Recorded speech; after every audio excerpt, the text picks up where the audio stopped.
Ladies and gentlemen, welcome back to the Trap Draw podcast. This is Junior BallKnower TC addressing officially right now, and I'm joined by, I guess, regular BallKnower Neil.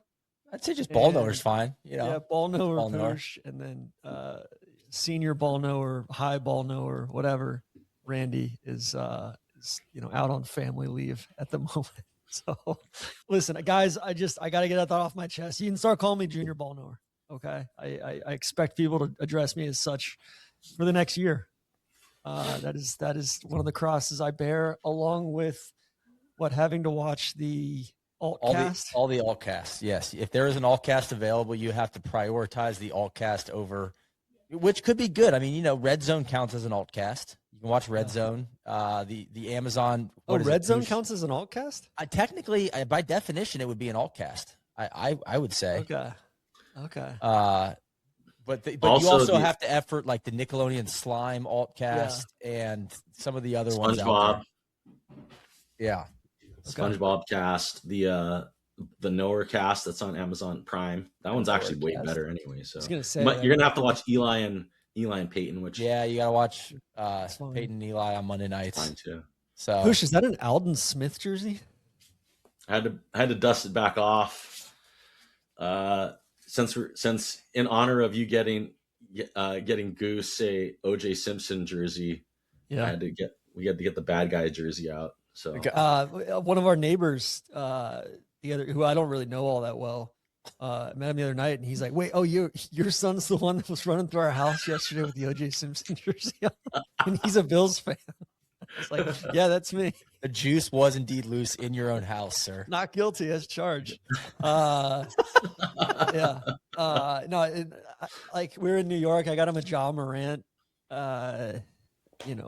Grizzlies T-shirt jersey. I'm trying to curate his collection for him. God, are you gonna get him a Deshaun Watson jersey next? Is the real question. I'm not really a Deshaun Watson anymore. Okay, fair enough. Yeah. Maybe a Johnny Football jersey.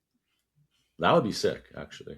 We kind of blew it. Carson and I got him I was like, let's get him Freddie and Goose some Knicks gear. Just, they were coming to New York to visit. She got him like Josh Hart stuff. I was like, all right, he's like a hustle guy. I was like, it's like, Carson, what are you doing? Like, I should take a more of a leading role in that. Who would have been your pick? Brunson? We should have just got him a Brunson jersey. I mean, if they were going to, because I think they were both like, who's Josh Hart?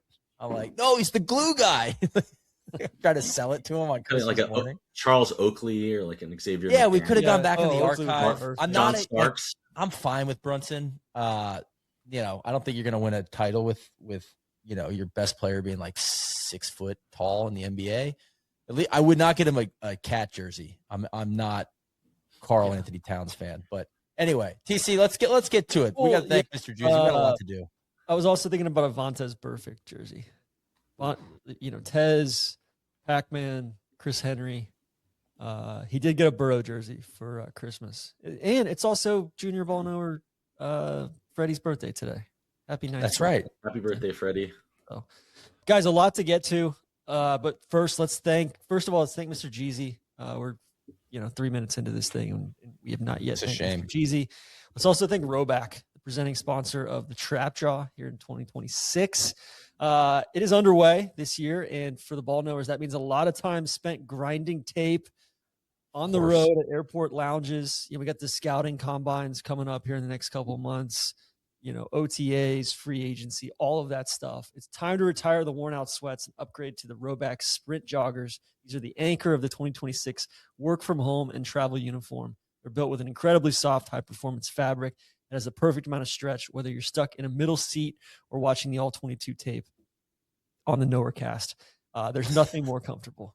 Neil, were you wearing any Roback when you were shoveling the snow this week? Yeah, I'd call it the Summit Fleece and the Roback Fulton Performance Vest. Both provide a good core warmth. Guys, it's 5 degrees outside, middle of the day, 5 degrees. And it's not going to warm up anytime soon. The key, though, is both provide the warmth without the Michelin Man bulk. And you need that if you're going to layer up. You start sweating, getting that strain in when we're doing the shoveling, Poosh. You don't know anything about that in California. Anyway, 2026 wardrobe needs a refresh, especially the sweats, the cold gear. head to Rhoback.com, RHOBACK.com. Use code DRAW, DRAW, for 20% off your first order through the end of the week. That's draw, as in QB draw, for 20% off. TC, let's get to it. I have a Roback story. I have a Roback story. Yeah. Please. Okay. Since even though I have no business affiliation with Roback, I do like the Roback. I wear the Roback. Speaking of draw, I went and got a PRP injection in my foot the other day. I was telling you guys before we got on here. They have to draw the blood. Yeah, what is that acronym? Platelet-rich plasma. So you're cycling blood? Like the shit that you go to Germany for? No. Is this like the McCaffrey Well, treatment? yes. Okay. So they take the blood out of you. They spin it. Yeah. And then they inject it back into the site. So okay. I went in there and I was wearing my Roback hoodie. Subtle dog. The Subtle Dog logo on. And the first one, they took the sample out of my right arm. They go leave. The doctor comes back and he's like, dude, sorry, the blood clotted. We have to do another draw. So they go back to the left arm and the nurse puts it in my arm and he's like, okay, pull it, take it out slightly to get in the vein. And like, she pulls it out and the needle came out and blood just went spurting like all over me. And it went all over my Roback. And I put it back on. I was comfortable. But then he's like, you're going to have to come back tomorrow. So I had to come back again the next day and do it all over again. A whole nother draw. So next time you think you got that subtle dog in you, though. So I had the subtle dog. I went back in and got my third blood draw in a 24-hour cycle. Total dog mentality. And Poosh is coming up. He's creating his own Roback designs now. Just the blood splattered collection brought to you by Poosh. PRP collection. Poosh, is your blood pressure like really high after the team's botches or the Niners or something? No, I actually, and then I just got my blood panels back for the year, and I'm down all over the board. Poosh, let's go. Your boy Poosh has lost 42 pounds in the last 2 months. My panels are all like in range. My cholesterol, everything is down like massively. My doctor was like, "This is excellent. You're like, hell yeah. You're all around the board, no comment, basically." So love that. We're crushing them, and I'm waiting for Neil to add me on Peloton. So I did add you. I added Mr. Poosh. Okay. I did that last week. Sounds like you haven't been on the Pelly in a while. I have. I was on yesterday. I think you added the wrong Mr. Poosh. There's two. There's Poosh two? with three O's. All right. I'll confirm. I got to go ride it after this. I'm still alive in my 10 strain challenge. So anyway, all right, Poosh, why are you cycling blood though? I didn't really get an answer to that. I ruptured my plantar fascia on tour. And so I was in a boot, and it's like the last kind of step to healing the fasciitis. So doing all I can to get healthy before tour season / golf season kicks off. Poosh, when does tour start back up? Tour starts back up in May, June. So we start in Santa Fe. We work our way across Texas into Florida, up the East Coast, and then we're done in June. So we're going out early this year. We're trying to kind of miss some of the summer storm weather and trying to be the first ones out. So irationmusic.com/tour. Check it out. You got any golf courses along the way that you got scouted out that you want to throw out a little line for an invite? I mean, yeah, we're going to be in Philly area. You know, there's lots of golf in Philly. Coming through New York. I have I have a buddy that is one of the pros at the Foot, and he's trying to set something up, but I don't know how much time we'll have in New York to play. So unfortunately, but yeah, wherever. I mean, I'm down. I always like seeing new places. So yeah. If you see we're coming to your town or somewhere near, hit me up. Hell yeah. All right, let's get into the agenda a little bit here. It's been a few weeks. I didn't join you guys last time around. I guess there were no junior ball knowers needed. That I could kick it off, with a couple mea culpas. I think I was proven wrong on my art takes. My Pittsburgh, they did make the playoffs. Yeah, the new offensive coordinator at Ohio State. Yeah, that didn't go. That didn't go well. I think again, if I was to update my Art Smith take, I think I like his game plan in a spreadsheet, like on paper. I like the idea of the jumbo sets, but God, did that look horrible in the second half of that wild card game with Aaron Rodgers. I mean, so bad that Tomlin just volunteered to step aside. He was like, "Yeah, I'm good. I'm all set. You guys don't even have to fire me. I quit." TC, that was so. I'm just gonna throw that out there. I'm sorry about that one. I am curious to see though if Arthur Smith's, it might be something that works better in college. For sure. Right? When you got like weird Chip thrived at like with the personnel and matchups and just more with the hashes. I don't know. He almost seems to outsmart himself and be a little stubborn about like, I really want to be different and run these like big personnel schemes, where I think you could probably, especially Ohio State with their schedule, they play a lot of, I feel like a lot of easy games. They like a Patriots schedule. They can kind of overpower some people. So I'll say that. But on the flip side, I'm just going to ride into the sunset on my Patriots take that I took a lot of heat for in our preseason Knowers episode. The Patriots are in the Super Bowl. Strength of schedule be damned. We will be watching them next week. Week 1, they played a fired coach. Week 2, they played a fired coach. Week 3, they played a fired coach. Week 4, they played the NFC South. Week 5, they played a fired coach. Week 6, they played the NFC South. Week 7, 8, and 9, they played fired coaches. Week 10, they played the NFC South. Week 11, they played the Jets. Week 12, they played the Bengals. I love that they just included the Bengals as like their own thing here. Week 13, 15, 16, they played fired coaches. Week 17, they played the Jets. Then week 18, they played another fired coach. And then they've had maybe the easiest stretch ever. Guys, I'm struggling. I'm just going to call it. I'm struggling with the tech. My dongle's just freaking out right now. So if I'm switching camera angles, if I'm going to the czar angle every once in a while, just bear with me. I'm going to try to keep this shit on the rails. Feels getting multiple with us. I had to flip over to the. You went to the alt cast. You're catching an alt cast of me. Just keep it rolling, okay? No, I mean, Neil, what do you have to say for the Patriots schedule? Even in the playoffs, it's been a complete crowning. I mean, I like Vrabel. I like Drake May. I respect them. There's no doubt that they're ahead of schedule. And like, did I think they were the best team in the AFC? No, but like you play the team that they don't make the schedule. It's not like they back channeled for an easy schedule. They took advantage of good things happen when preparation meets opportunity. Or the definition of luck, TC. They took advantage of some good luck, so that hopefully, that over the next few years, that may come back to even out. Right. But you can't fault them for that. Poosh. Oh God, Poosh has got the cleaning lady there. I mean, we always schedule the Knowers when the vacuum's going with Poosh. The vacuum's going, dude. I apologize. I got people in my DMs going like, "Man, what the hell's going on in your house?"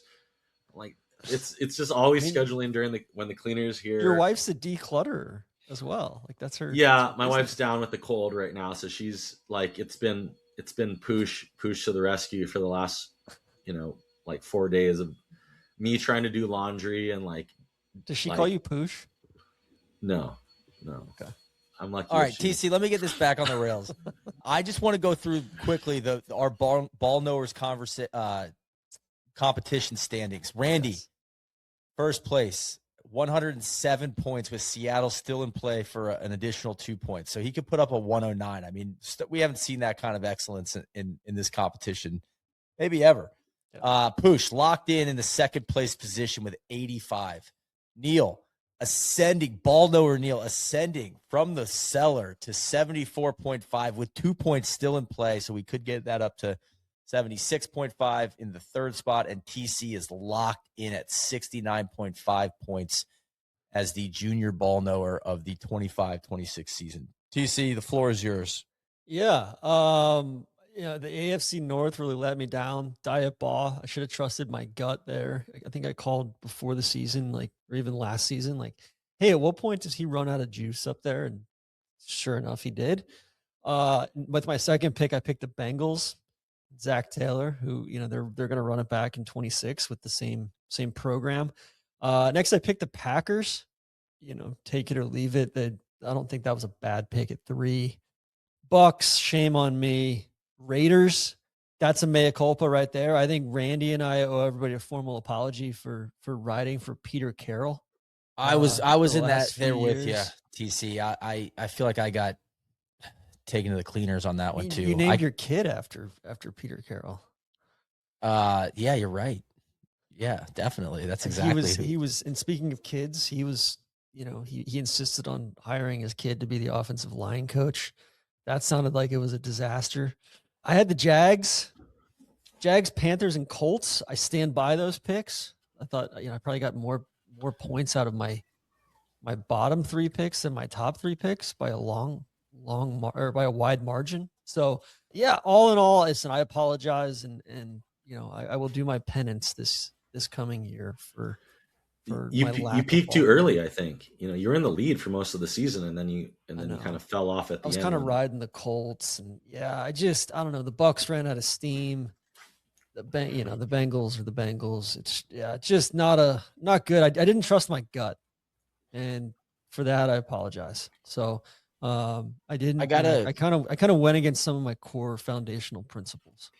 I got a late push from my Falcons. Winning their last 4 was huge for me to close that gap. And then obviously Patriots and Steelers doing good stuff. Chiefs, Lions really let me down. And of course, both my New York squads really ensured that third place was as good as we could possibly do.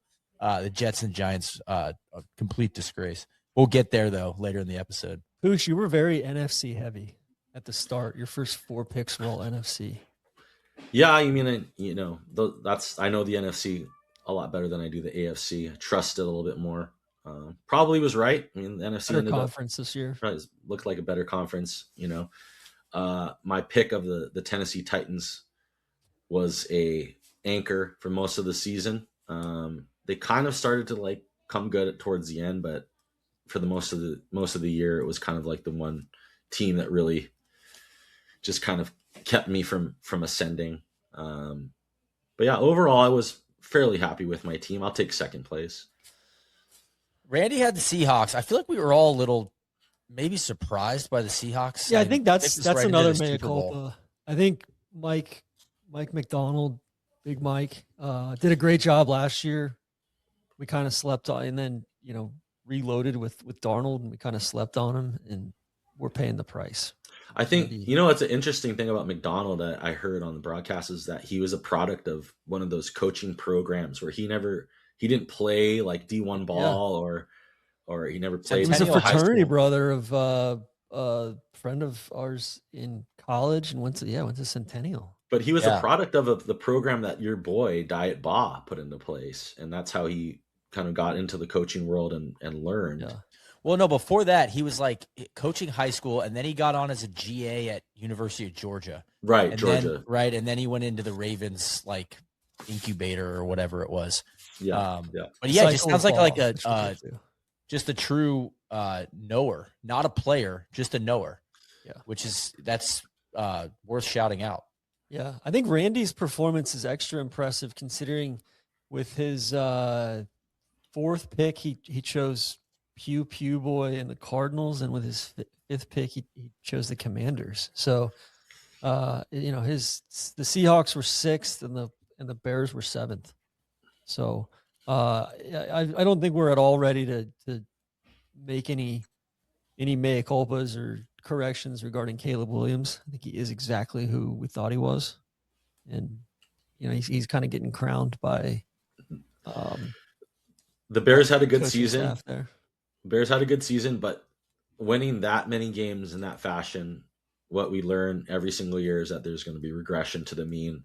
You can't keep winning games like that. Like if you win 70 or 80% of your games by one score, the next season it's going to revert. So, or whenever, at some point it's going to. We saw it with the Chiefs. We see it with every team that it happens with, and they have a lot of pieces that they're going to need to figure out. I mean, they're young on offense, but they have a lot of defensive pieces that are probably going to need to get figured out. So yeah, they got to get a pass rush. Caleb's got to get his completion percentage up a lot. I mean, he damn near threw 4 picks in that playoff game. Well, let's talk a little Super Bowl preview. You got Seahawks favored by 4.5 in the #bowl. For me, interesting matchup. I feel like it's as far as like team vibe goes, it feels like the Seahawks feel so fundamentally sound to me. I mean, even starting with Darnold, it's just like you almost want to be like, when is he going to regress to what I thought was his mean, but he just continues to ball out and like, just play really, really, really solid football, especially in that NFC Championship game.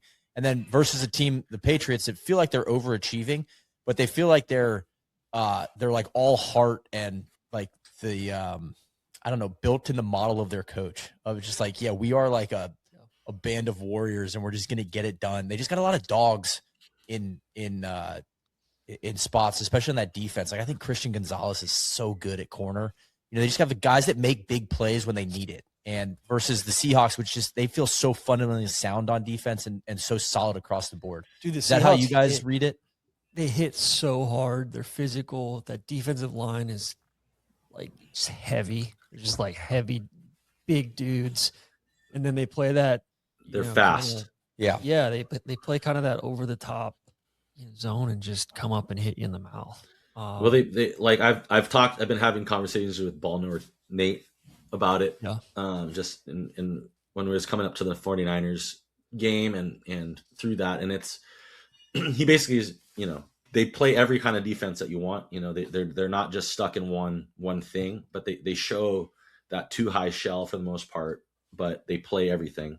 So it's like they just do everything really, really well. And they're deep across the front. So they have all these guys that they can cycle through. It's kind of like what Philadelphia was last year, where they just had all these guys that they could keep cycling through.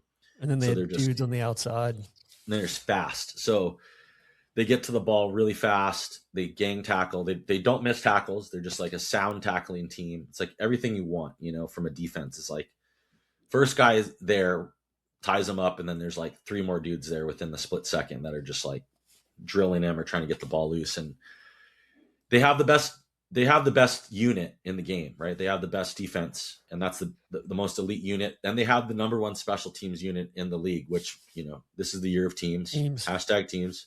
They have the best teams unit.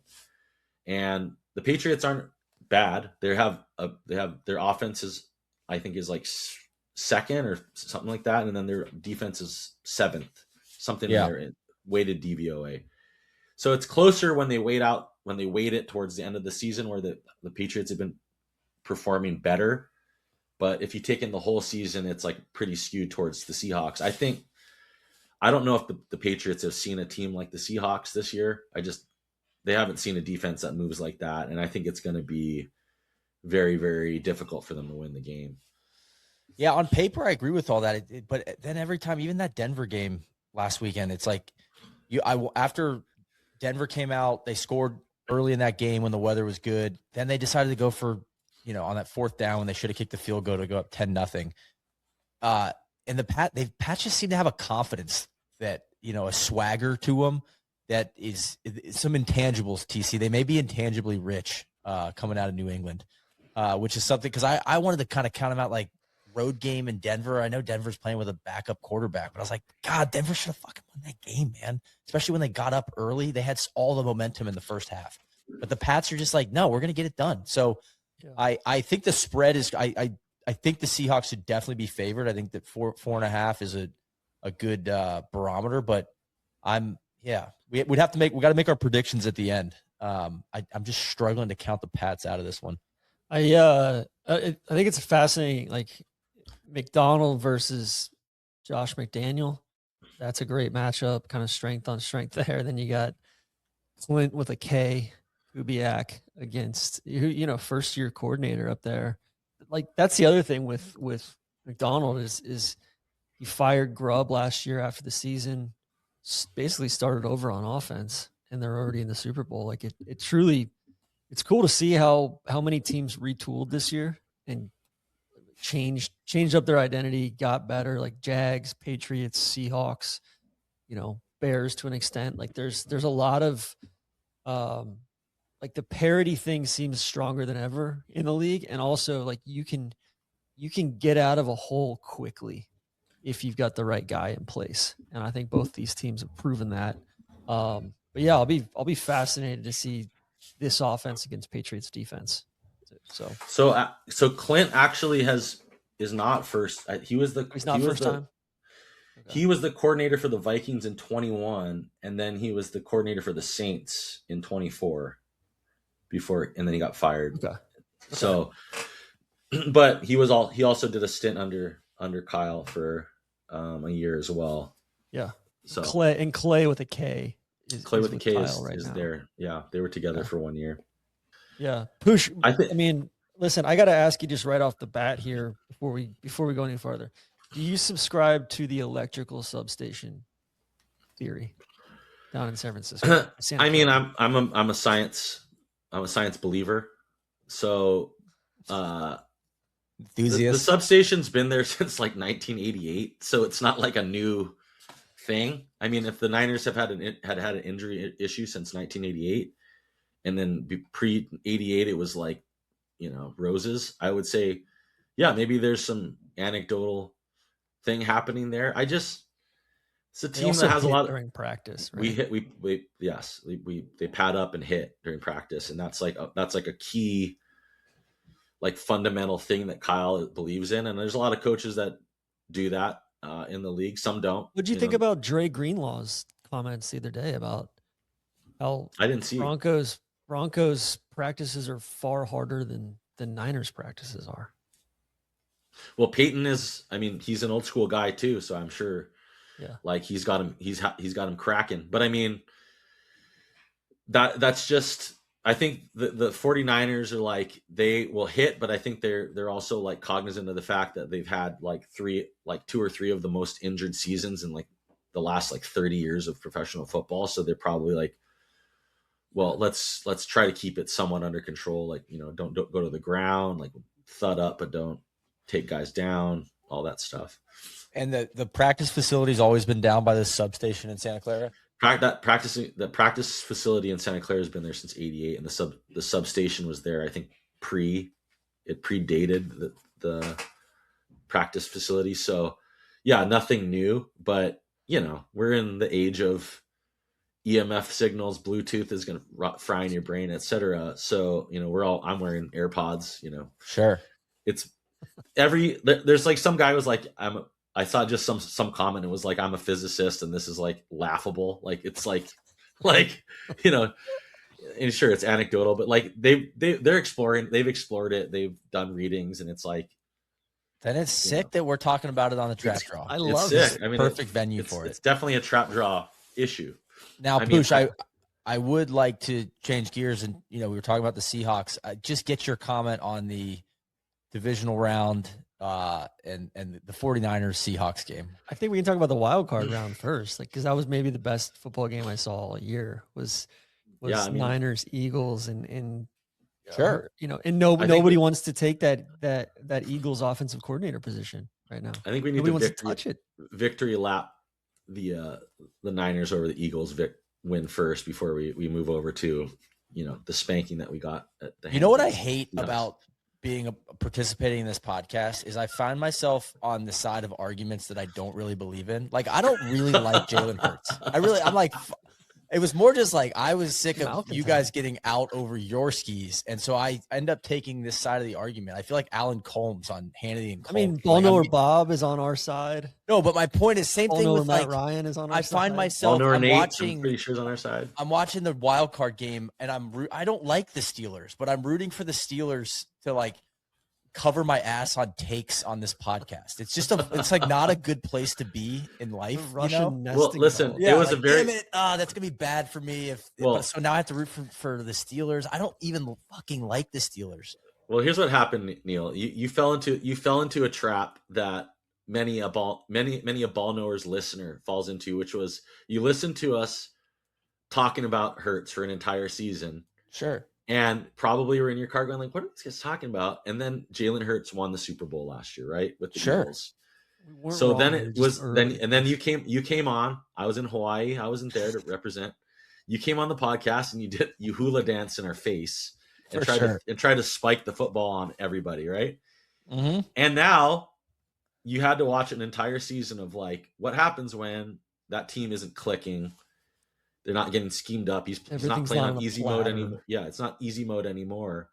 all of a sudden maybe we were onto something. I will say this though, that you zoom out, it's like the Eagles still won the division, they still made the playoffs. That was division. like you say, bad division, but whatever. They made the playoffs again, and that game came down to the final drive. And God, because it's like a generationally good defense still.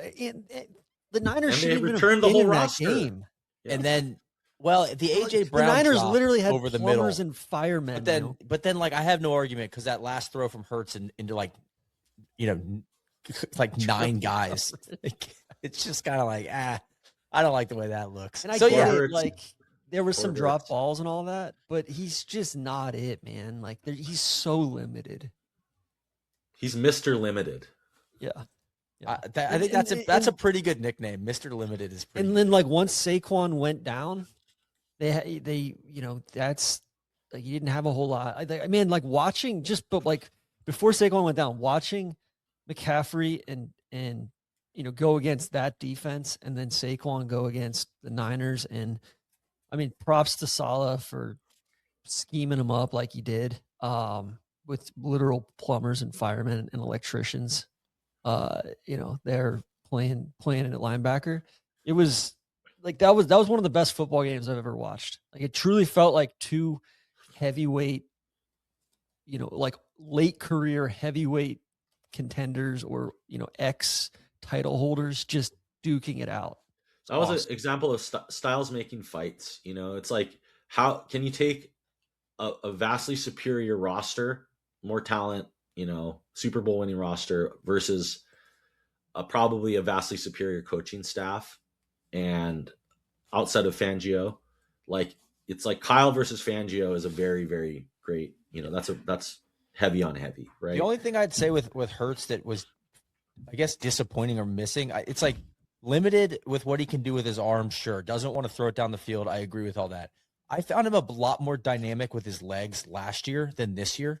And that was a piece, I think, and that was a lot of my argument to you guys, is like his true dual threat with both the tush push stuff, because he's a pretty physical, big guy. Yeah, sure.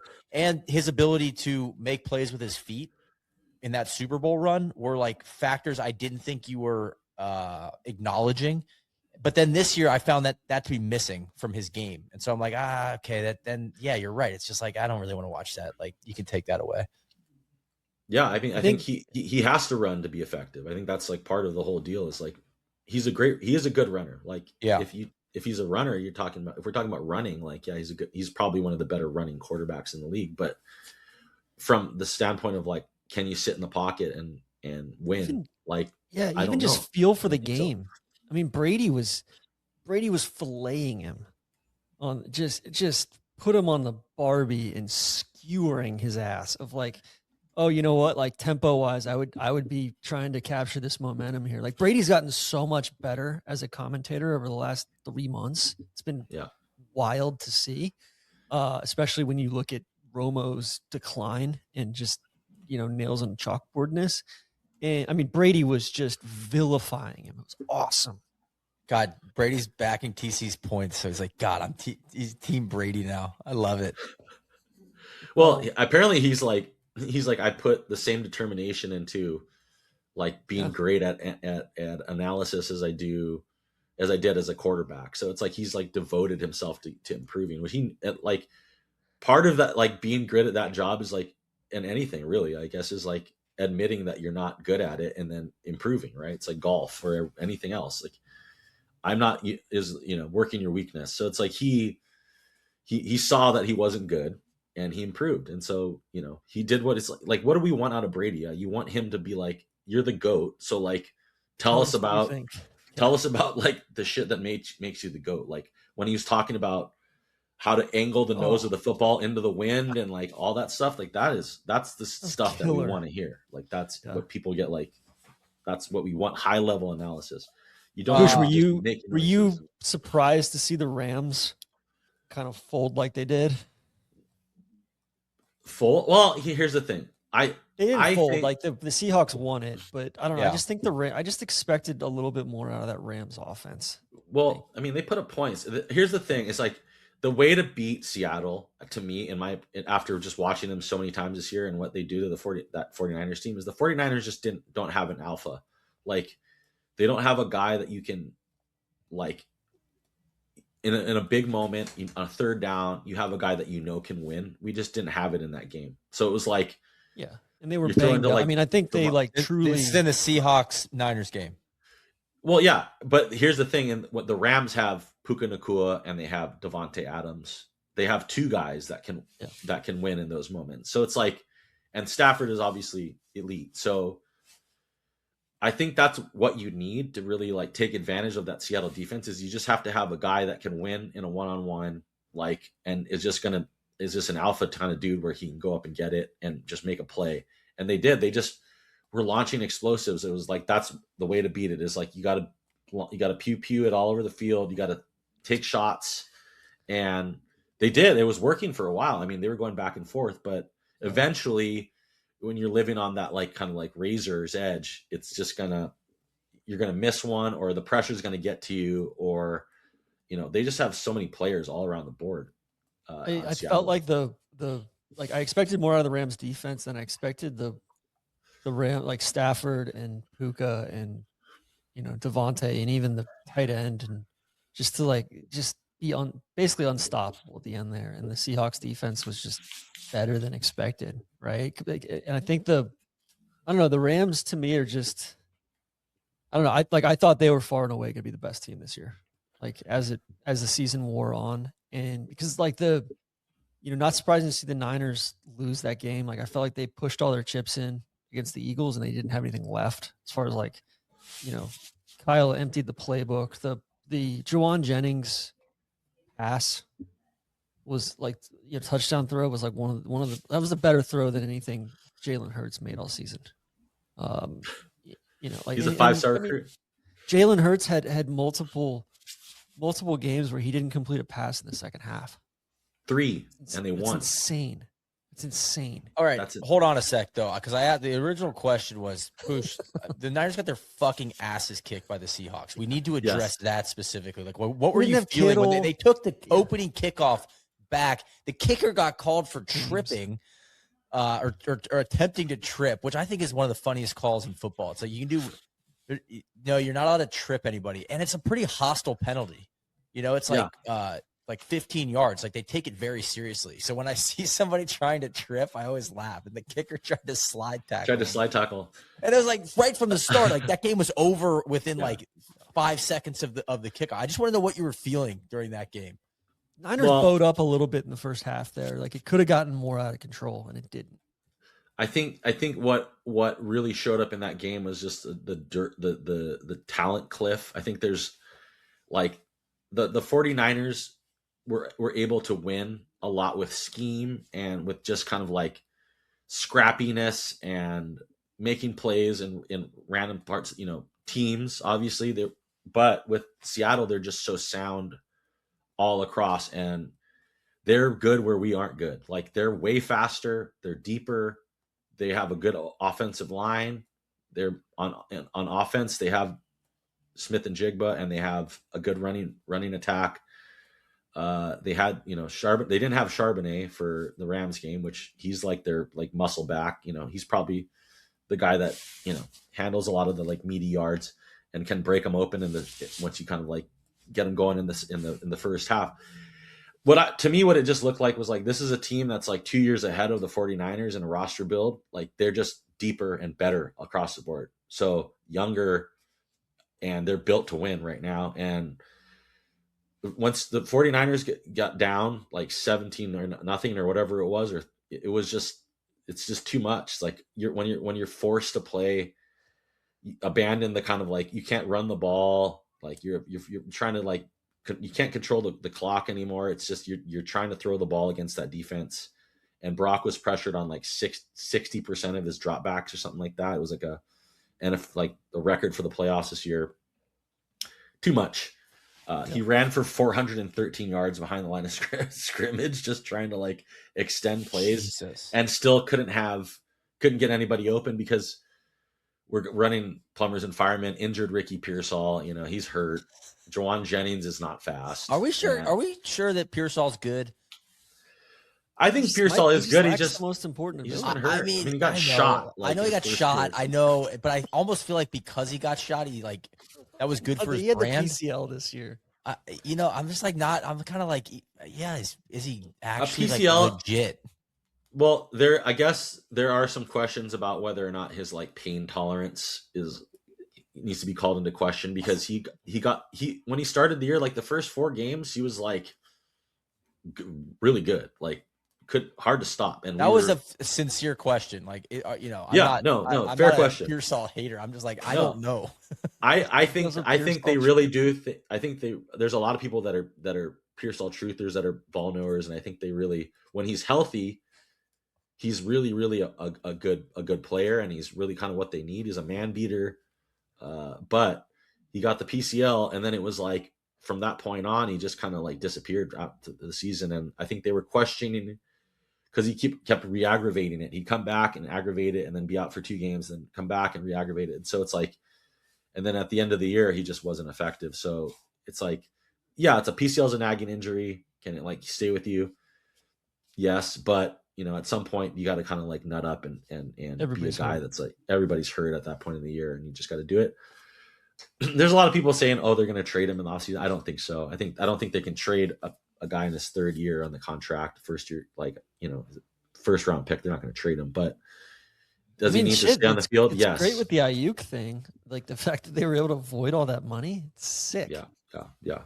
What a malcontent. I mean, they needed a guy like they needed Ayuk. They needed that guy. So it's the Seahawks are a better team. They were really well coached. They just have way more talent. I think that's what we saw. And then when they matched up with the Rams, it was much more of the talent gulf wasn't as big. You know, it was like the Rams have a weakness, and it's their secondary, which is not very good.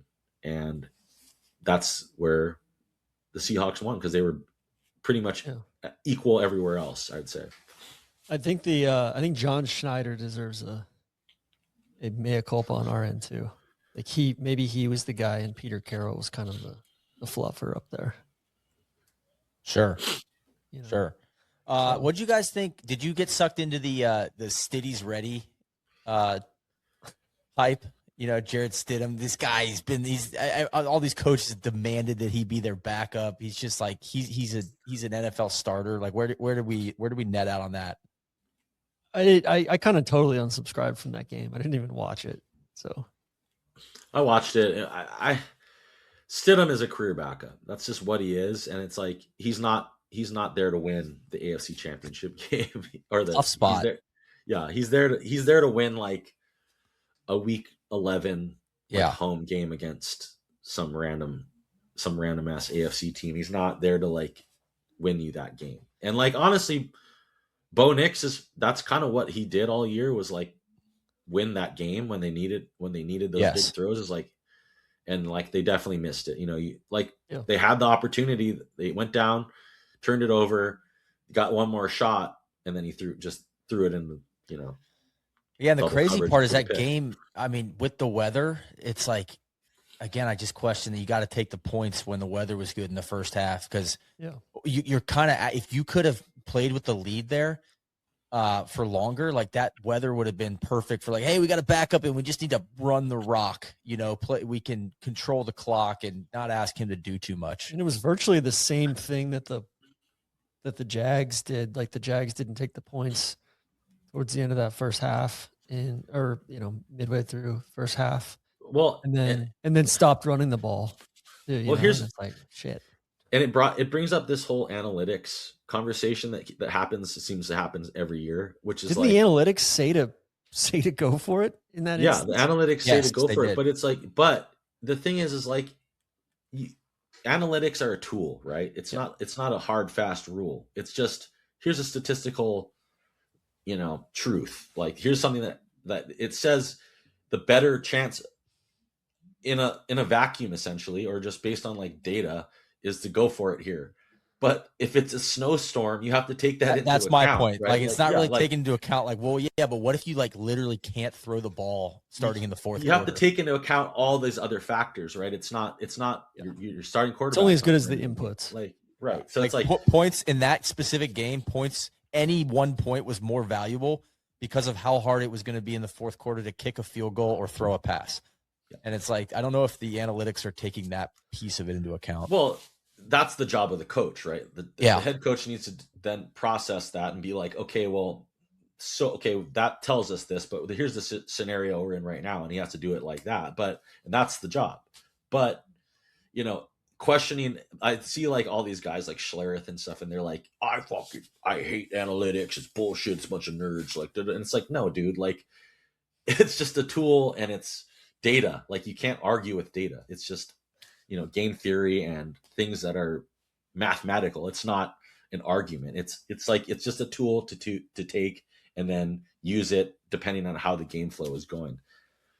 So it's like, it feels like we have the argument every year because somebody uses it incorrectly or makes a decision that everyone they go for it. Usually it's the other, it's like they go for it and they don't take the points, and then there's a second guessing that happens. And it's like, sure, that could be the case in a vacuum, if they're in, but there's also a number of weeks where they go for it and they get it and they win the game because of that, whether it's a fourth down. As a fan, I do like that it's becoming less or more in vogue to go for it. Like, I like that it's like most of the time now it's like, oh yeah, we're going for it on 4th and 5, like around midfield. I love it as a fan, but I think some of that comes back to the K balls too, right? Of like, if you do kick off and they spring one a little bit, they're going to get the ball back like towards midfield anyway.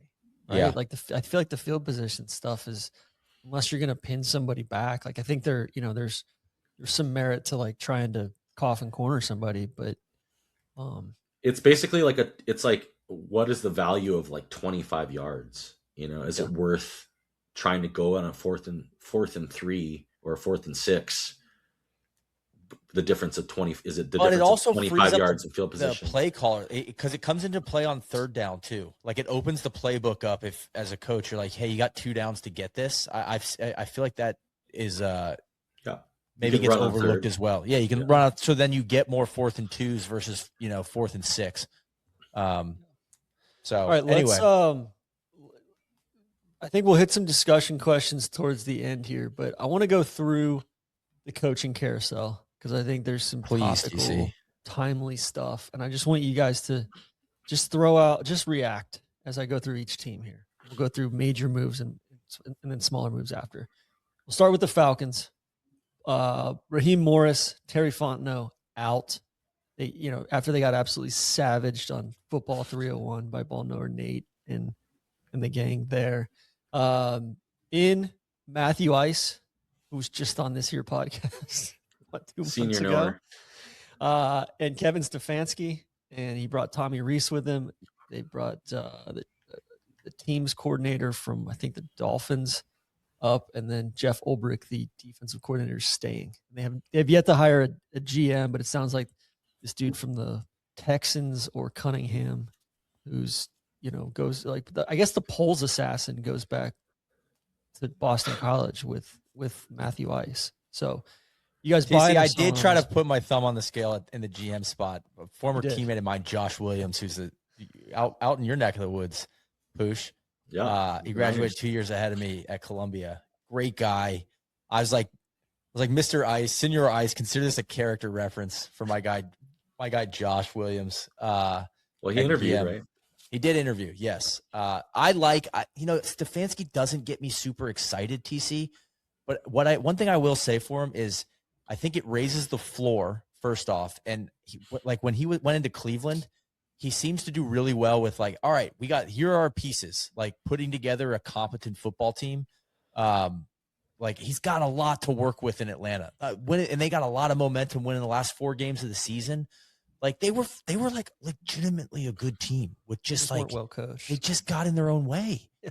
And there's so much talent, especially on that offense. Like, I'm excited. I'm so undecided on Tommy Reese. I don't know. When they show him on the coordinator cam, like, say again. I'm good with Tommy Reese. I think like with Stefanski, it's competent hands. It's truly Arthur Blank, Rich McKay, Arthur Blank's son. They all just need to stay out of the goddamn way. Yeah, that's what that's needs to happen. definitely true. And I like Ulbrich. He's I liked him on the Jets. Hard Knocks. I feel like You're a big fan of his son. His son is son. That was so crazy. No, but take the son stuff out of it. He was a Niner and a UH. I've never been Rainbow a big Warrior. Stefanski guy, but I feel like they're gonna run play action. They're gonna run the ball. He's gonna develop the quarterbacks. Like I think he's a competent, experienced hand. And you know what you learn a lot from is failure. He failed a lot in Cleveland, and I think there's some things that he would do differently. So I'm buying. Poosh, are you buying? I think you have to buy. I think you have to buy it as a like you said, like a floor raiser. I think he goes up a notch for sure. It makes the franchise a little bit more. Just lifts the quality overall. I think that they're probably immediately more of a contender in that division. It's not a very difficult division. I mean, I think it's a winnable division. I think all the teams have flaws, man. It's such an opportunity. God, the Saints should get relegated. Just not even like an NFL franchise at this point. Yeah, they're just seem like. I mean. I'm buying for sure. Okay. I'm also buying Raheem Morris wherever he ends up as a D coordinator. Like I think he is. Actually, Niners. Niners are. I heard Bills talked about. Like I mean, he's like. I feel like he would go. He's going to go and improve a defense. Maybe not a head coaching position for Raheem this year, but he seems to be well liked by players. You know what I mean? So and he's done good work as a D coordinator. All right, Ravens, Diet Ball out. Jesse Minter, original Baugh, heavy Baugh disciple. The cycle of Baugh continues in Baltimore. I'm buying. I'm buying Minter. I've liked his scheme. He's been really solid with the Chargers for the entire time that he's been there, and with Michigan. I think he's just another. I think Baugh Heavy really just knows how to identify like a really quality defensive coordinator. He always has. I mean, he had with the 49ers, he had Vic Fangio, Mike McDonald, and now Minter. He's just cycling through guys that really know how to coach defense. So I think that's as good a stamp of approval as you probably want. I think he fits the Ravens kind of identity. It's just like a hard-nosed defensive coach. That's what they've been known for their successful years in their history. So, I think defense needs a change, and also they need a change. Like it sounds like Lamb needs a change. So is there have they hired an offensive coordinator? I think that's the real question for the Ravens. Like, are you gonna? I haven't seen OC news yet. I've heard chatter of Lamb to Miami as well. Okay, because crazy. But it felt like the time everybody needed to change the scenery. Ravens and Diet Ball. I feel like Diet Ball and the Giants are a perfect match. Both living on kind of maybe brand name a little bit too hard right now, but the Giants' job is a pretty good one to walk into. So he might do well in New York. I have a lot of confidence in Bisciotti. I think he's a good owner. I think that organization is well run. So I like this hire. I'm just very curious about the offense because I thought the Ravens offense was like not good scheme with athletes getting them out of trouble. Well, there's talk of Cliff with a K coming over there. Cliff Kingsbury. That would be interesting. I would buy that. All right, Steelers. Tomlin out. Art Smith out. Let me take this one, in. PC. I have a lot of thoughts here. First off, I got a lot of DMs from Steelers fans when I was like, why are they complaining about Tomlin? He's taking them to the playoffs for 150 straight years. I got some very thoughtful DMs about like, this is why. And I was like, you know what? Bad take. It's probably just a change of scenery. Andy Reid with the Eagles situation. So I think definitely time. And I thought it was sick that Tomlin was like, guys, I'm going to step aside. I thought that was great. I think Mike McCarthy, I'm so disappointed, so uninspired. So sick with this hire, especially from the Steelers, who when they celebrate, we've only had 3 coaches in our history. And you're going to hire Mike McCarthy like to come in as basically just like a placeholder. I don't know. He's old, and this is just not. I thought his presser yesterday, I thought it was like AI. He's just not doing it for me. Like I thought he did well. I just think Mike McCarthy's, no offense to him, I just think his best days are behind him. This was not a dynamic selection for head coach. If I was a Steelers fan, I'd be pissed. Now I know Mike McCarthy is, I believe, you're a big Aaron Rodgers guy though, from the Pittsburgh area. Yeah. But I don't think I'm trying to get the band back together with Rodgers. Like, maybe it's time for Rodgers to retire. I was hoping for like some playoff magic. He is one of my favorite football players of all time, but like, hey, even I know, mate, it might be time to hang it up. We didn't look very good there at the end. So my take, I think this is an uninspired, undynamic pick for the Steelers. Well, here, I'm going to zag a little bit because I actually think McCarthy could be kind of interesting just because if you look at his career, like is he a great coach, like head coach? I would not put him in the great head coach conversation, but is he like does he consistently produce like above average football teams? Yeah. Like I think you got to look at like Green Bay was like consistently like a 10 plus 11 plus game winner. Obviously they had Aaron Rodgers in the prime for the whole time he was there. With Dallas, he won 12 games, I think 3 years in a row. The issues with him obviously go into the playoffs. Like when he gets into the playoffs. But isn't that the Steelers fans' point?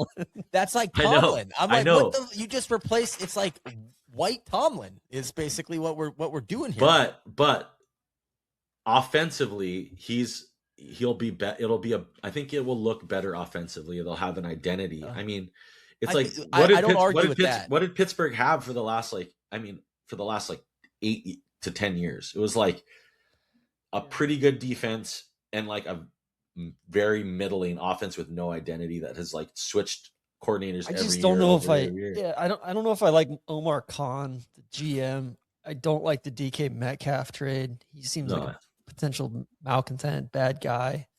Well, let me say this. Yeah. Poosh, I agree with what you just said. Like, I think it will look marginally better, especially on offense. But I think you're kind of you're setting yourself up for something similar. I think what that franchise needs is like energy. Like if anybody was going to go find the next McVay, which I know is a risk, right? But like they've almost prided themselves on like, no, we pick a coach and we stick with him for 25 years. It's like you literally probably can't do that with McCarthy. Right. Based on like he's been around the block already. I don't know. It just feels like I was expecting more here, I guess is what I'm trying to say. It's like, it's like for me, it would like a Minter or a Sala would have been like Shula. Interesting, or Shula. Like, I mean, Sala would have been actually a fantastic selection. Yeah. I'm worried about your boy. I love Sala. I'm worried about him in Tennessee because it's kind of, we'll get there. All right. Let's keep moving. Los Gigantes. Dabble, Kafka out. Joe Schoen stays. GM, but Diet Ball in. But he did do. Schoen has drafted well. I mean, I think they're set up like they've got some young talent on that team. I don't like the Giants. I'm rooting against them, so I hope this doesn't work out. That's probably my least favorite NFL franchise, but I think the fit is here. Diet Ball feels like he has the snootiness that the New York Giants franchise is looking for. The brand name, it's like Pepsi, it's like General Mills, it's like Diet Ball. Yeah, it's just that this one fits much more so than Mike McCarthy. God, I hate the Maras. I just don't like the Giants. Yeah. And no offense to any Giants fans, it's not for me. Thank you. Poosh, buying or selling? I think I'm selling. I mean, it's like if you couldn't get it done with Lamar Jackson, with the roster that was going over with the Ravens for the last 10 years, like how are you going to do that with Joe Schoen and and Jackson Dart? Like Shane. It's not going to happen. It's not happening over.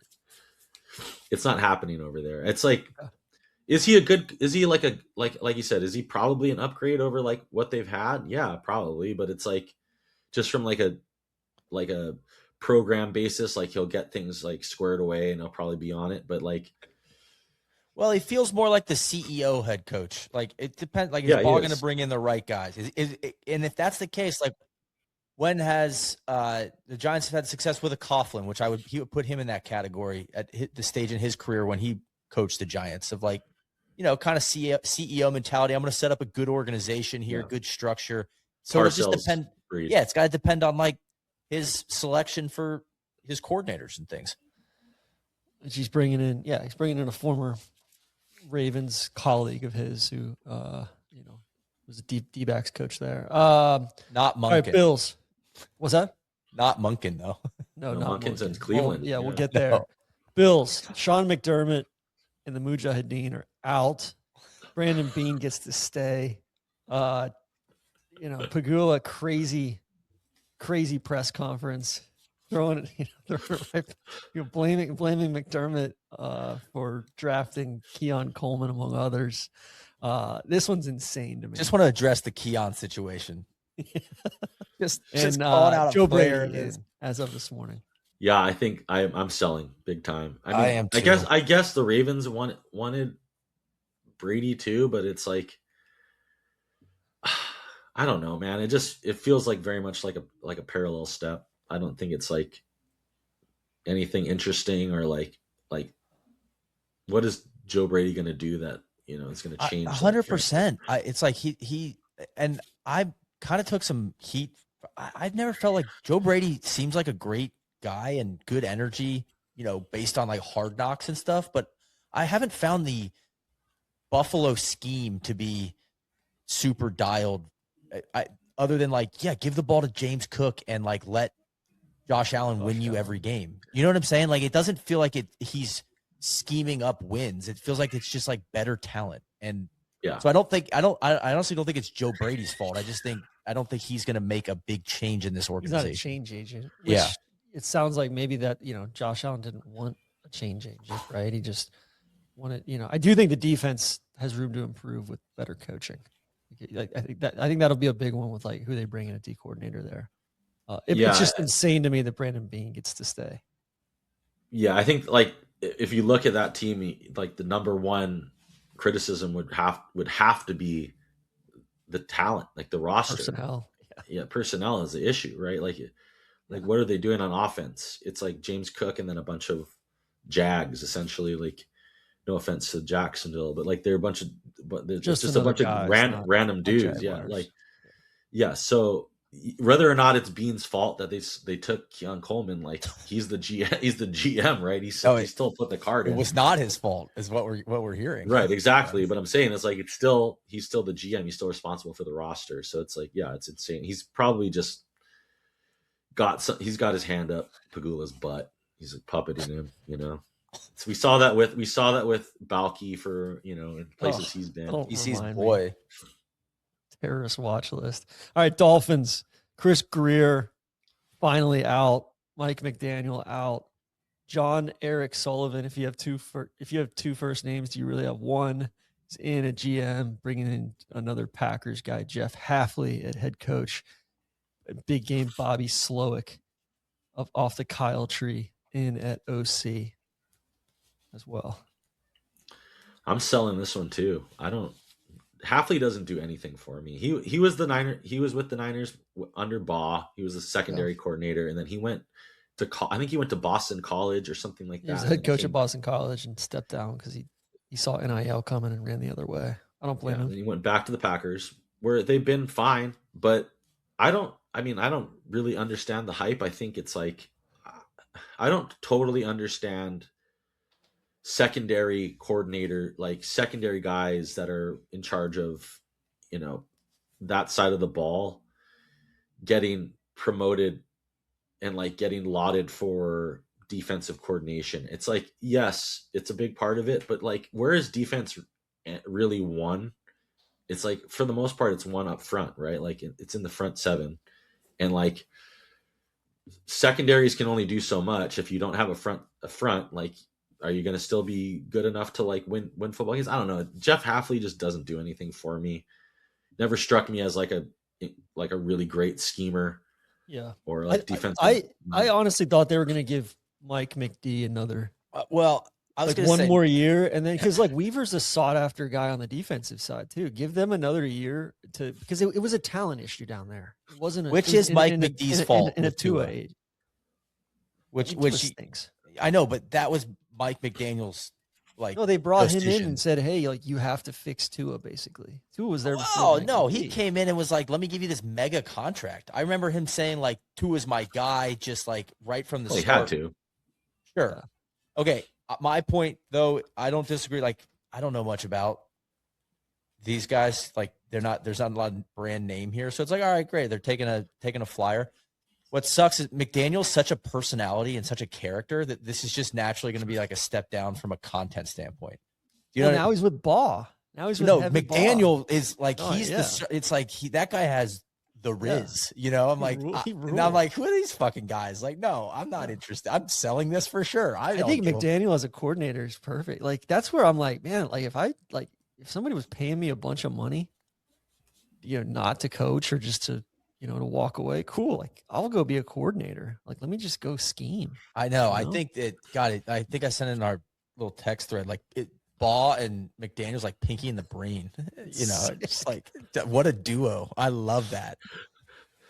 All right. Titans. We touched on it briefly. Saleh in, he's got Dabble coming in as OC if he doesn't get the Raiders job. Poosh, how many kids does Saleh have? Is it 6? I think it's 9? Like 6 or 7. Yeah. I mean, this guy just drags them all over the country. It's so sick. Saleh rules, man. Yeah. Like he's in the Vrabel leader of men category. Yes. And I think he probably learned a lot in his Jets tenure. I know. I'm just worried. Sometimes it's like if the system is corrupt, TC. Can you be a change system agent? Is corrupt in Titans land. I know, and that's the problem. I feel like Saleh's like, he's like Captain Save-A-Ho. It's like you can't save some of these franchises, man. You got to wait around for the right job. Well, I think the thing with the Titans is like save her. You don't want to be saved. Try to turn these hoes into housewives. You can't do it, man. I was gonna say we're the West Coast. That's our version. But sure. Saleh, Tennessee actually. Tennessee, we got to go with the Project Pat. You're right. But I think what they have on defense is they have pieces on defense. I mean, they didn't trade away any like major pieces. Like they do have a core on defense with Simmons and some of those guys. Dude, Simmons during that week 18 game where they were playing the Jags, he's a problem. He's a maniac. He's a major problem. Insane. I've always been like a huge fan, and there was like talk of when they were kind of starting to blow things up, like the Niners go get Jeffrey Simmons, and I'm like, yes, like if you get a chance, and then Tennessee was like, no, we're not getting rid of this. Like this is the one guy we're not trading.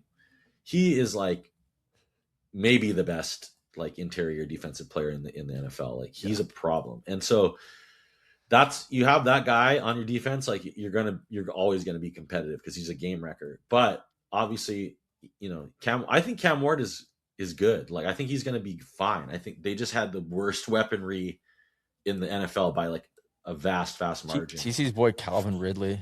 The Riddler. TC loves Ridley. That's a take you should probably apologize for. I also like the Alec Ayamanor.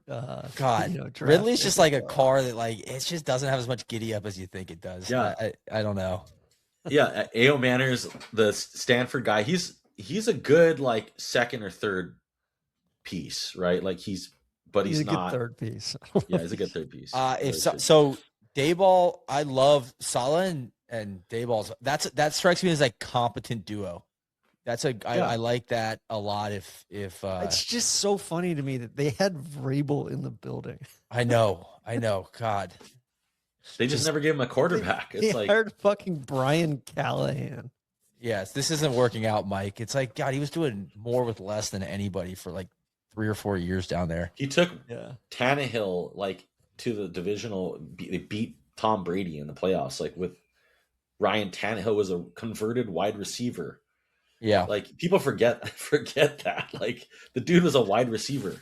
Yeah. And we'll get to, I think that Borgonzi, the GM, did Andy Reid a solid and basically said, yeah, like I will interview Matt Nagy for this job just to, look like he's got a foot out the door in Kansas City, so you guys can kind of move on from him.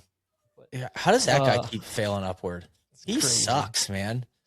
All right, Browns, Stefanski out. Todd Monken, as of this morning, in.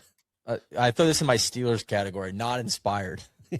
Just not I think inspired. Monken's a good coach. I think both the Monkins are good coaches. The one in Army, too. But I just think, when Udinsky's pulling his name out of consideration, and then you've got, you've got Udinsky, you've got Shieldhouse didn't get the job.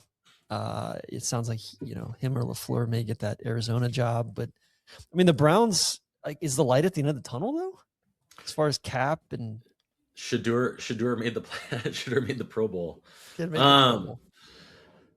No, I think they still have some insane amount of cap space still tied into Massage Boy for at least another year or two. It could be 2.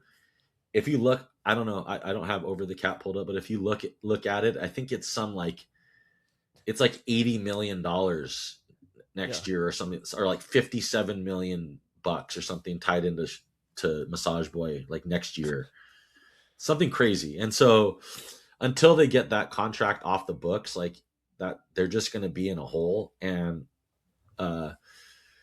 who knows if Shador is the answer? I mean, he didn't look very good. Yeah, it didn't look good. He got but their O-line's going off a cliff too. Yeah. I mean, there's talent on this team though. Judkins is legit. Obviously on defense, Miles Garrett might be the best. Yeah, they may have an all-timer on defense. There's some foundation. Fannin is a good piece. This was not the worst job option Fannin out 2.0. there. But I could have seen. I don't know. But the ownership is just a disaster as well. I mean, they're gonna lose. They're losing Schwartz. He announced today that he's gone. So I was gonna say, TC, what do you Kyle think? Might pick him up. Worst ownership situation: Titans or Browns? Browns, for sure. I think the Titans, Amy Adams Strunk, is just clueless. I think the Browns ownership is malicious and involved, very malignant. Yeah, I mean, we're talking about felonious behavior, really bad people, sick individuals, allegedly. And they also, I guess they made all these coaches take, do essays, and it's a written exam and everything too, which is sick. Give me 2,000 words on what the Browns mean to you before we interview you. They should bring Coach Flus in for that. Bring him home. TC, can I ask? What is your obsession with Coach Flus? I don't know. I have no idea. I think he's just his press conference just fascinated me. He's just Bill Polian is essentially responsible for Coach Flus getting the Chicago job. Bill Polian, you want to talk about malignant, toxic individuals. Rat. Just complete rat. Him and Dungy, complete rats. Neil, what'd you think of Belichick not?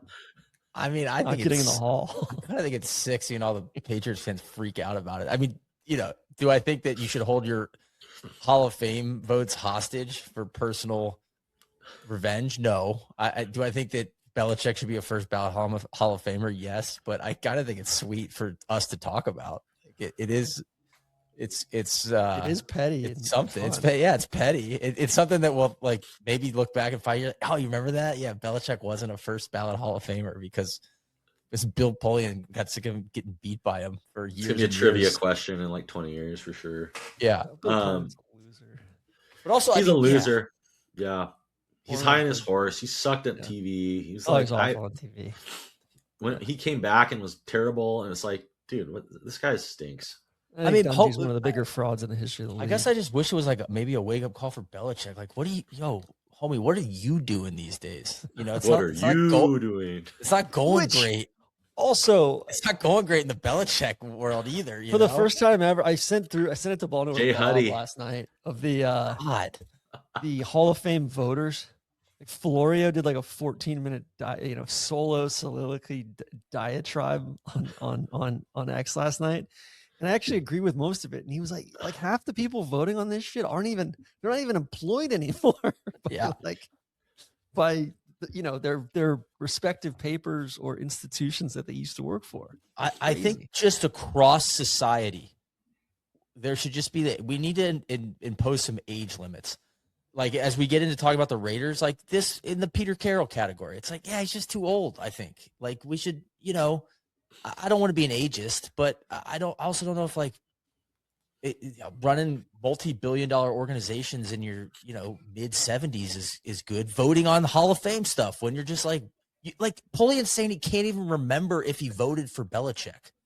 Listen, you wouldn't hire a 17-year-old, so why would you? It's like you wouldn't hire. That's what I mean. It's like immature. So why would you hear something that's like overly mature? I don't know. Even like the freaking Catholic Church, like I think priests are like required to retire at like 70. It's like, well, that's like the oldest organization in history.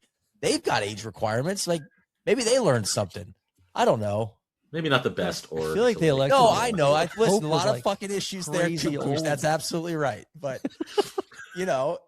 Right, so they got some other problems for sure. But age isn't one of them. Is my point. All right, Cardinals, shots, explosives out. He's actually headed to Green Bay to take over for Halfley up there. Green Bay's riding it out with LaFleur, much to BallKnower Bob's chagrin.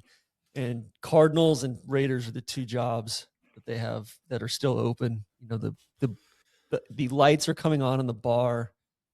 Everybody's getting their Ubers home, and they still don't have a date yet, or they still don't have anybody to go home. I don't know. Sounds like Matt LaFleur might be the guy out in Arizona. Well, another toxic ownership situation as well. I would say for like the Raiders, they have first pick, correct? Yes, Mendoza. Okay, so who you Randy hire hates Mendoza, by the way. It's so funny. But if you who you hire should probably is there any harm? What if they just waited till after the combine and figured somebody that had like a good plan once they got Mendoza? Is that well now that I think maybe that's stupid. I'm truly just how are they going to fill out their staff then? Yeah. Okay. True. I'm just saying, like, at this point, what's the rush is my point. Like, don't be like, oh, we got to take somebody. And then you take, you like rush the decision. What if they just said, you know what, we're taking Mendoza and we're going to offer BallKnower Kurt Signetti. We're going to offer him $20 million a year. That would be sick. I could see Signetti being like, I'm all set. Yeah. I kind of, it's like going from, I guess now with NIL, it's a slightly different proposition because it's not, you're not program building in the same way that you did, years ago when you're basically just building rosters as you do in the professional football. But I don't know enough about Signetti. Like, obviously he's a great coach at that level. Like, I don't know how that shtick and that kind of like persona translates to professional football. I think it's like in this era, it's much more of a players coach era. Well, it sounds like he is though. It sounds like he's extremely efficient. They practice short practices. Like he's kind of been on the bleeding edge of some of that stuff. I'll just admittedly, I don't know enough about Signetti. I know that I like what I see. It seems like just really well coached football teams and obviously knows how to build a roster. They're talented, all over the board at that place, and it would be interesting. I mean, maybe the Raiders need something to change it up. I think the Raiders knows who's in charge out in Las Vegas either. Like Brady's sitting on certain stuff. Jim Gray's pulling strings. Jim Gray, that's wild. Maybe the Raiders need to reunite with Gruden. Let's go round 3 with Gruden. Well, speaking of Gruden, Neil, your Jets brought back Aaron Glenn. I know. And then told most of the staff that they're sticking around. And then Glenn fired, but then wanted to bring in, a new offensive coordinator a new play caller, but keep Engstrand as the offensive coordinator in title only. And then they let him go yesterday. And I guess they talked to Gruden. Gruden said he wasn't interested. I feel like this is just it's bad. He's going to get this job next year. TC, I checked in with my brother-in-law before we recorded. I said, Chester, what's the word? He's like, this may be the bleakest it's ever been while I've been alive. And I said, yeah, it feels that way. And it just feels like own goals, bad management. I really want to give Aaron Glenn a chance, but he doesn't feel like he's managing the situation very well. Neil, you need to reports. Keep the rope. Don't drop the rope. I know. I heard reports that Glenn was like, he messaged that like he was going to keep the staff around, and now he's kind of, going the other direction on that. It just doesn't seem like anything's clear in the New York Jets building right now. And yeah, to hear that Gruden said he wasn't interested, that hurts me. I hate that. That would have been awesome. I don't like it, TC. Well, and it sounds like Brick maybe calling the plays for him this year. Well, it's also like you hire a head coach, and my brother-in-law said this too. Like a lot of the head coaches, like who they bring with them. It's like you hire them for the team they're bringing with them. And it's like if Aaron Glenn is kind of waffling on the squad, that was one of the draws for Aaron Glenn. Yeah, that he had good relationships around the league and had good contacts. And he was going to bring in good coordinators, and that's where they've got picks. I found out yesterday. I never put two and two together that Mugi, the GM, who they have a plethora of picks coming up, is brothers with Wyndham Clark's agent, which is just very, very La Familia. The family. Spelled IE. I think his resume is good. I mean, he's kind of came up in the Broncos organization for 14 years or whatever. I think he did a good job with the sauce stuff, and they have keistered picks. Chester did say, he's my Jets expert. He was like, I'm worried they're going to trade the house for the first pick, take Mendoza, and ruin him. And I said, that would be very Jetsy. Another Darnold situation. Then he moves on and does well. Well, here's the thing: is the Jets traded away Sauce Gardner and Quinnen Williams. It's like, so what are you going to do with the draft picks? Try and get guys that are like as good as Sauce Gardner and Quinnen Williams? Yeah. I don't understand. They're resetting the window, right? They're resetting the window, which it makes sense for me with Quinnen, but it's like Sauce is a young player, like heading into his prime, right? Like what do you think about him? Whether or not you think he's an elite cover guy, overrated, right? Fair enough, but maybe they do too. But sure. Here's the thing: like now it's like, okay, they're still, now you're basically saying the next 2 years they have draft picks, right? It's not just this year; that it's the year after. So now you're in like a minimum 2-year roster building before, and they don't have a quarterback, right? So then you go get the quarterback. When is that going to happen? And it's like, this is a quarterback devoid draft. Mendoza is obviously pick one, but like there's nobody really after that. That's very interesting. I guess it's like Simpson or some of these other guys, but like Ty Simpson's just he's gonna go to the Steelers. He feels so Steelers to me. There's just no culture. There's no strategy in the New York Jets building right now. And I just don't, unfortunately, they're going to stick with Aaron Glenn.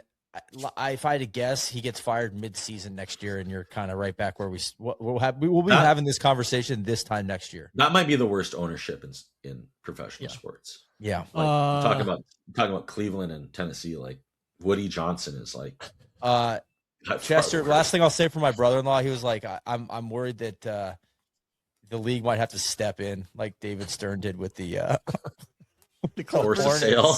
With the Hornets. Yeah. They're gonna have to plant. They're gonna plant some like. I was like, no, heavily racist like emails or even the Suns, Sarver.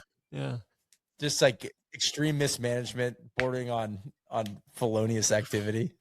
All right, we had some smaller moves. Coach Flus out down in Dallas. They brought in Christian Parker from the Eagles. Neil, your Lions, John Morton out at offensive coordinator. I think that's the right decision. Yes. Drew Petzing coming in from the Cardinals. I like seeing my guy Applebee's Dan take control there. He shouldn't be calling the play. He shouldn't be putting on his spectacles and calling plays. That's not what we need from Dan Campbell. Agree. Rams fired their teams coordinator. Eagles, Tulo's out as OC. They seem to be having trouble filling the role. Bucks, Zach Robinson, formerly of the Rams and the Falcons, is in as OC. Broncos fired Joe Lombardi this week, fresh off their loss. He'd been with Sean Payton forever. BallKnower Bob continues to call Sean Payton, Mike McCarthy with better PR. They're trying to keep Davis Webb around. Doesn't sound like that's not a be able bad to because he wants to comp. call plays. The Jags are bringing back their full staff. You got my guy Anthony Campanile. He's back. He got some head coaching looks. Dinsky got some head coaching looks. Neil, we're going to continue to hunt your ass up. I have no issue with the Jacksonville coaching staff. My issue lies with how lame your GM is. That's my issue. Okay. I hope he continues to practice his press conferences in the bathroom mirror, TC. You should get it. He likes to. He's fucking 15-year-old. He's still rocking the blazer over the hoodie. Look, he needs a style. Yeah, he needs like some like a style. And TC, you should throw You should throw the jacket over your subtle dog.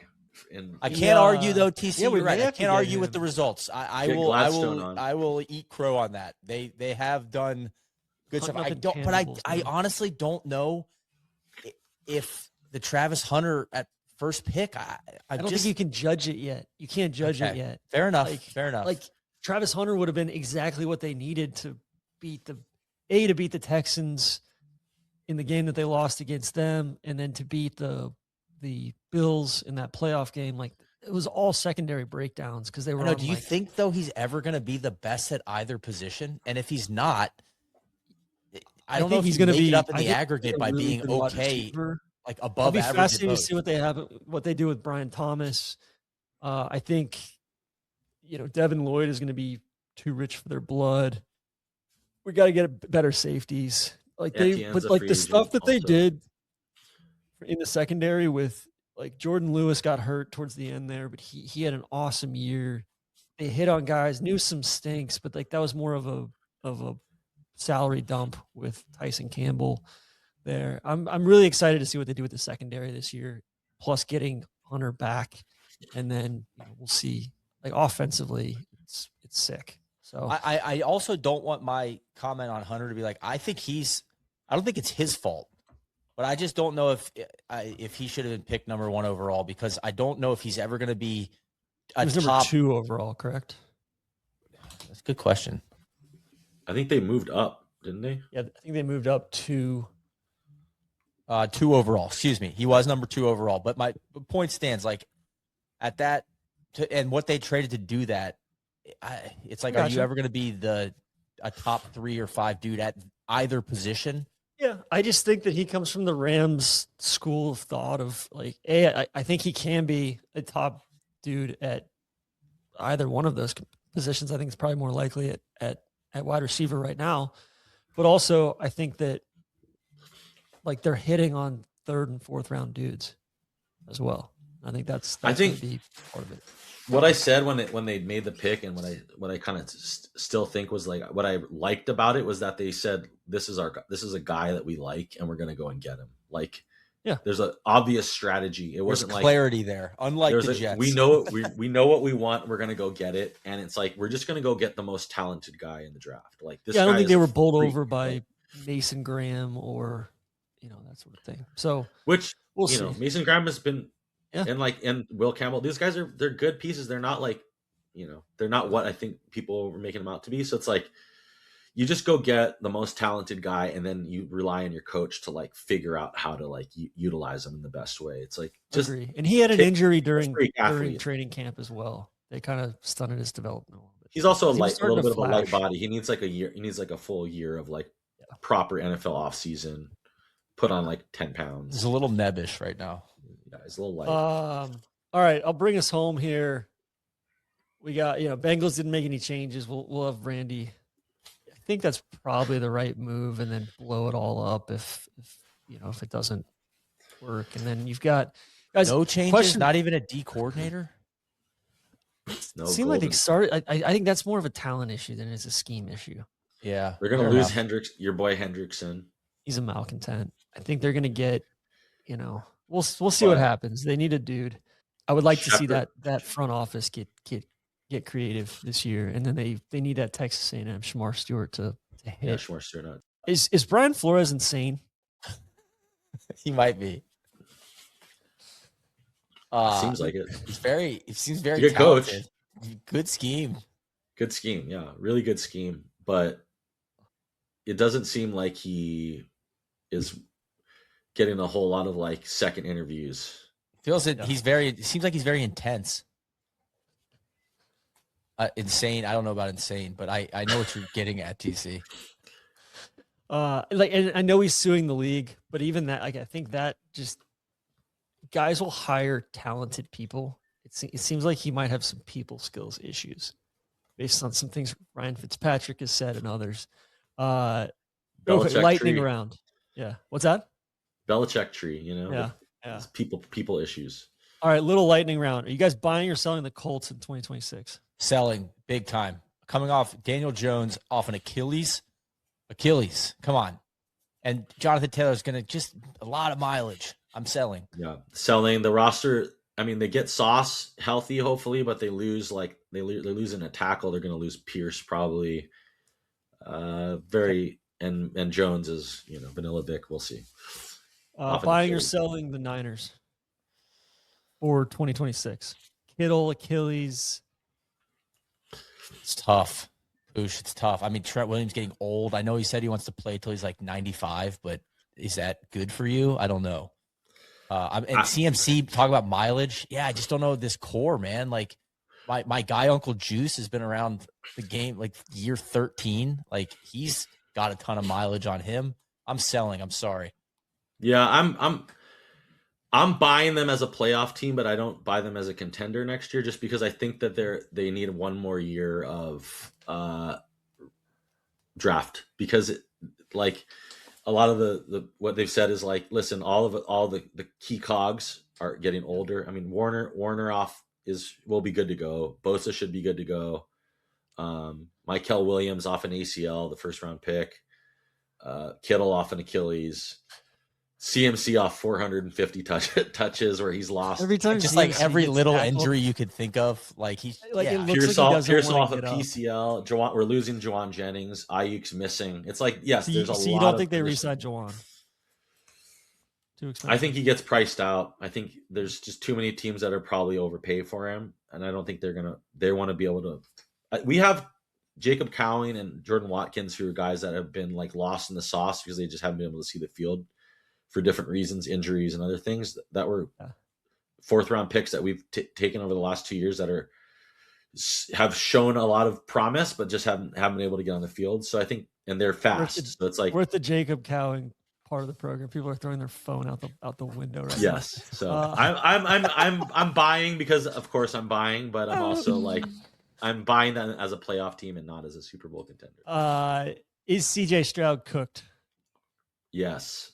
Man, I'm selling Stroud. I feel like God, he's fooled me a couple times already. I think we're gonna see glimpses again, TC, but I don't trust it. That was a tough look in the playoffs. Yes, it was. Also, I think D'Amico should get more looks for like coach of the year. Like he's a hell of a football coach. Yeah. Let's see here. What would you do if you're the Vikings? Man, the Darnold stuff is tough. Trade for Sam Darnold. Yeah, just. I mean, if I were the Vikings, I would probably start thinking about moving some like cogs around, just because it doesn't seem like McCarthy. You probably have to give McCarthy one more year, just from a responsibility and then all the money that they saved not paying Darnold, they whiffed on the defensive guys that they signed. Yeah, right.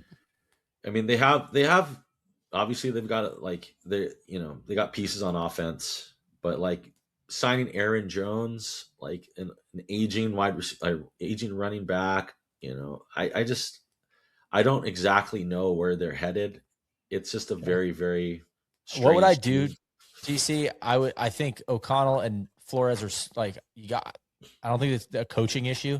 I think you get in the you lock everybody in the film room and you nail this draft. Like that's what I would do. Like you have to land some dudes in this draft if you're the Vikings. I think you got to trade a guy like Addison or somebody in one of those mid pieces and get more picks. I just feel like wasting another season of Justin Jefferson's prime. It sucks. Yeah. Or you trade Jefferson, maybe they go get Stiddy. Stady's ready. Reset it. Where does Kyler Murray play next year? Come get Mac Jones. Go get Mac and O'Connell. That could be a good mix. Where does Kyler play next year? Miami. Oof. That'd be interesting. What's the board in Arizona? They haven't moved him. I mean, the brisket. I think they're going to go with Teddy. Outplayed him. Like Teddy? I mean, not Bridgewater. The little hands. Yeah, Brisket. Brissett. Brissett. So I think they've committed to Brissett next year. Like from what they're cooking a brisket. Let's see here. All right, last one. I guess two more. One game you would like to attend next season. Could be a stadium. Could be a team. I need to get to a Jets game. Okay. Just any Jets game will do. Poosh? Preferably an early in the season one, TC, before they're 0-10 and it gets cold and rainy. Let me think. Where's it? An interesting place to see a game. I've kind of been to I've been to like the Niners play in Dallas next year. I've been to Jerry World. There's not that many places that I really am that interested in going to see football games anymore. It's like I like watching football on TV. Maybe it'd be cool to see a Bengals game in Cincy with your boy. Bengals Jags next year in Cincy. That could be fun. I mean, that's like a place where I never would have thought I'd ever see probably a football game. I played we played music at the football stadium like before, but I've never gone inside. Yeah. So I got Eagles. Eagles are coming to town, assuming it's Jacksonville. It might be in London, but Eagles are coming to town. That might be my answer. That might be my answer is like a London game. I've never been to London. Let's go play some Heathland golf. And in 27, it sounds like the Jags are going to play a bunch of games in London. So that's going to be killer. All right. Last thing, anybody in the draft that you guys you want to stake your name on? Oh yeah. I have a few. I like Zachariah Branch. I like TJ Parker from Clemson. I mean, those are like some guys that are in the 49ers range that I've been like looking up. Caden McDonald from Ohio State as a beast. Neil? No, I don't. Sadiq from Oregon is a predator, like a legit predator. Tight end. Yeah. I'm curious to see if Mendoza is good in the NFL, but I don't have any. I haven't grinded enough tape. TC. I'm just gonna. Jeremiah Love is also going to be if he goes to the Jeremiah Chiefs. That's going to be very interesting. He's getting mocked to the Chiefs. I am all in on these Buck Tech guys this year. Caleb Downs, I hope the Bengals holler at him. I think Arvell Reese. I think the Jets should draft him and just run. You want to talk about replacing defensive talent? That guy's unbelievable. The versatility is insane. He's like a Parsons clone. He's probably going to end up being like an edge rusher, but he plays off ball. So, gentlemen, that was great.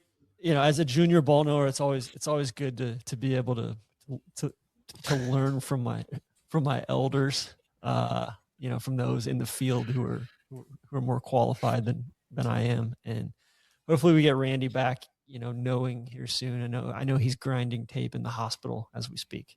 Of course, late night sessions, feeding and grinding. Exactly. So, gentlemen, thank you to Roback.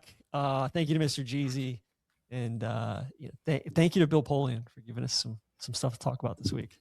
Crack on. Cheers.